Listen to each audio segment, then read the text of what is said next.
There are some games in World of Tanks that seem impossible, but today's video is not showing just the impossible but the improbable, because we're looking at an Emil 1 having an absolute monster game within World of Tanks, and of course we'll be checking out the replay right now, which showcases Z-Nervy in the Emil 1. Now, the Emil 1 is a tank that is, fairly competitive to a degree. It's not really that OP, and it's certainly not one of the best tier 8s in the game, but it has the 3-shot autoloader that can deal 360 alpha damage per shell. It also has fairly okay premium penetration, allowing you to deal with tier 10s, but it's not that great penetration to the point where you're consistently able to pen everything that you meet. So it can be very, very situational, which is why this replay is absolutely crazy, and how one bloke manages to pick up the amount of damage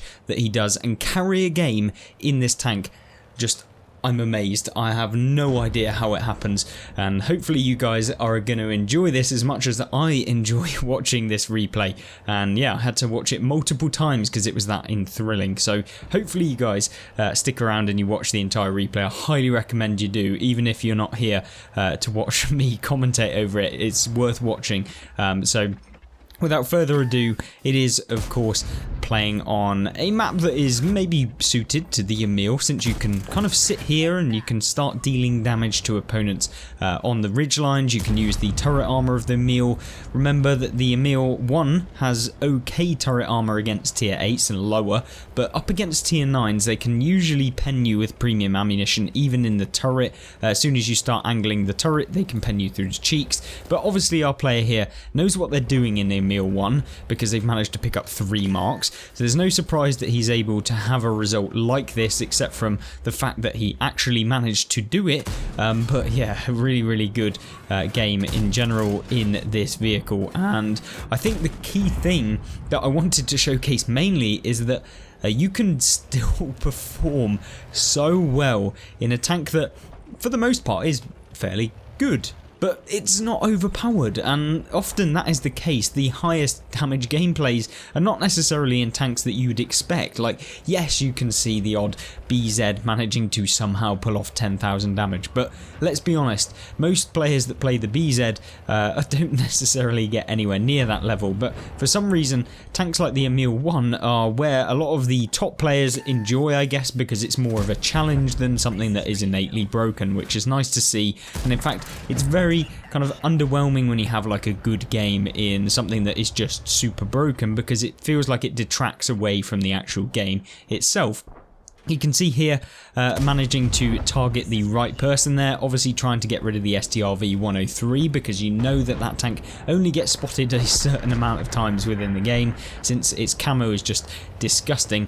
But already within the replay, 1,400 damage, and this is really nice to start with, but it just compiles and compiles and compiles, and to a point where he needs to carry the game, getting himself a 1 versus 5 scenario. So yeah, it's going to be an interesting one for sure. And I think that I was surprised about this replay, because you see so many vehicles that are maybe better, or that maybe could be shown on replays where you've got tons and tons of replays of them doing super well, but there's very few Emil 1 replays that are really worth showcasing, that are like particularly good and with good players playing them, and not just getting lucky but being super consistent. You can see here just farming this T-54E1, which is of course the tier 9 autoloading heavy tank from the American line, although not really a heavy tank. It was once a medium, of course gets changed, and it had its class changed to the heavy tank, and in doing so received some slight changes. But with the Emil 1 being a actual medium slash heavy vehicle, you kind of have more of that medium playstyle than the T-54E1, and I guess the two vehicles are somewhat similar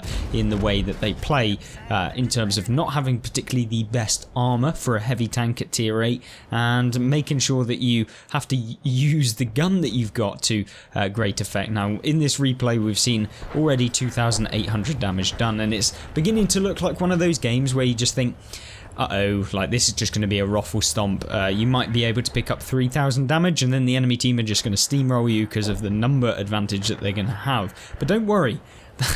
That still happens, but it just doesn't work, which is something that is, yeah, makes his replay the whole lot better, is when the enemy team just YOLO ruffle stomp, but it doesn't actually work in the end.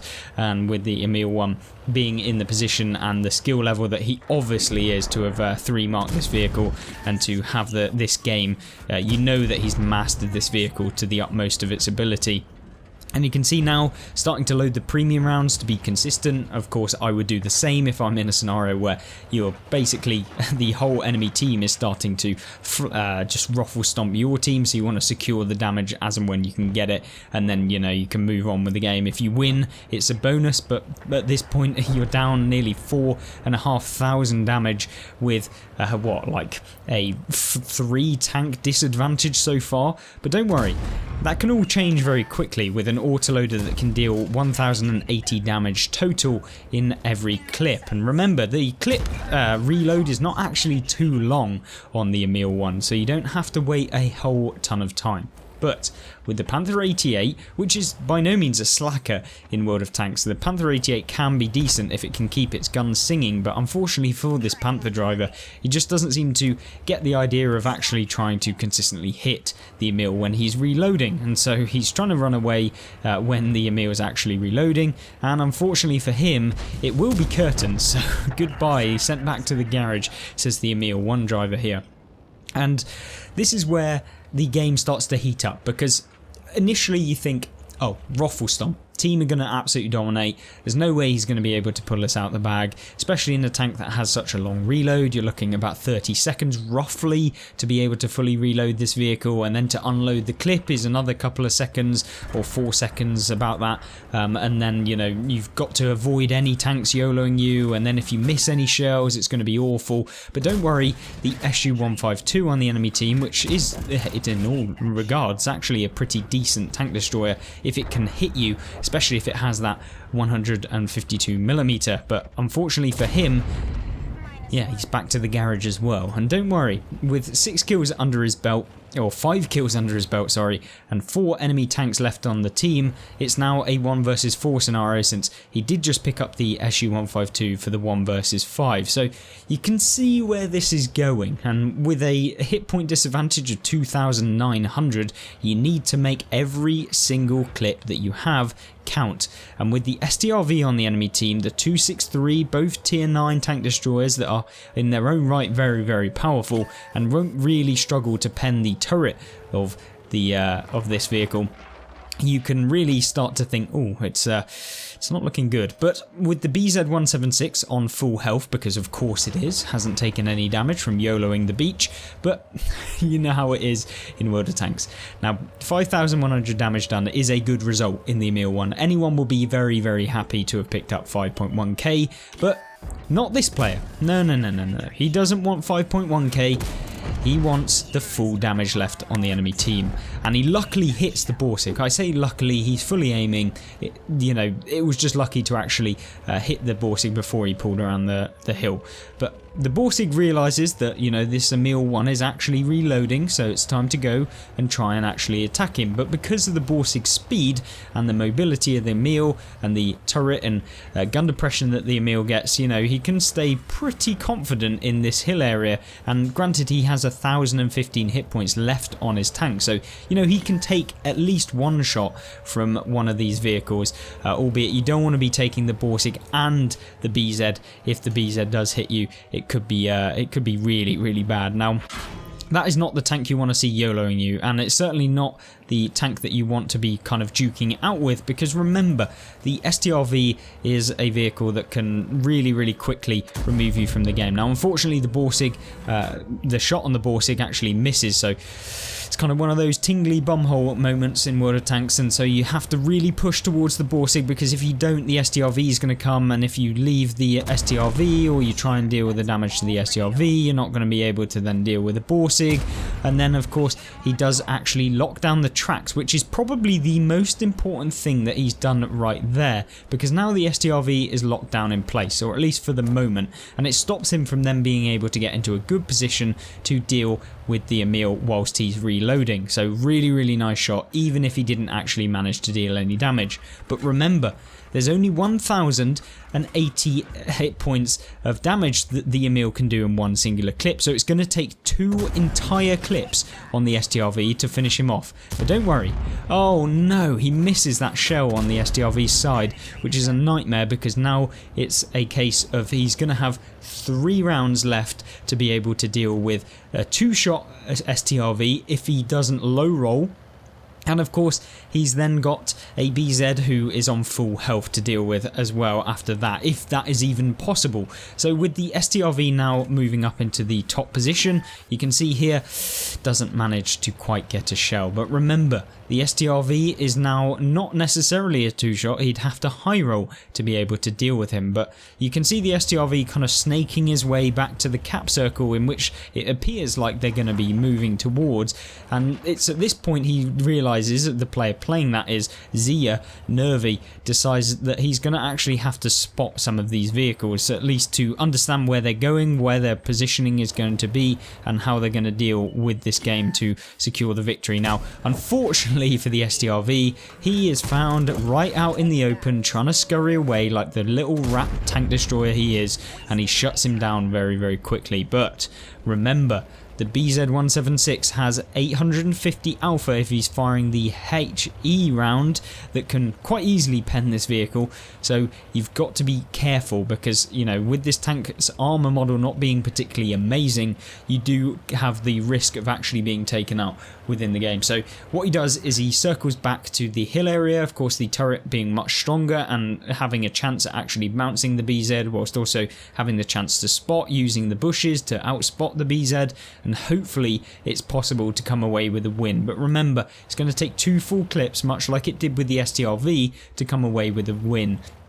But without actually being able to find the BZ, it's a little bit important that he doesn't kind of overcommit himself to a flank. You can see here he's using all of the mechanics in the game to be able to avoid maybe getting spotted, trying to drive through as many bushes, keep to the edge of the circle, and of course he should outspot the BZ, but it's not a guarantee because you never know if he's going to be sat in some horrible bush just waiting to be able to get that final shot on him. And at this point it's a little bit tingly, and of course when you're in this sort of clutch scenario where you've done 7,500 damage in an Emil 1 in a tier 9 game, you'd definitely be thinking uh-oh. And unfortunately the BZ on the enemy team is in fact not playing. He's actually facing the sea as if he was just going to win this game, and that means easy pickings for the Emil 1 as he plows 3 consecutive rounds into the back of a BZ who, I don't know, either thought he was just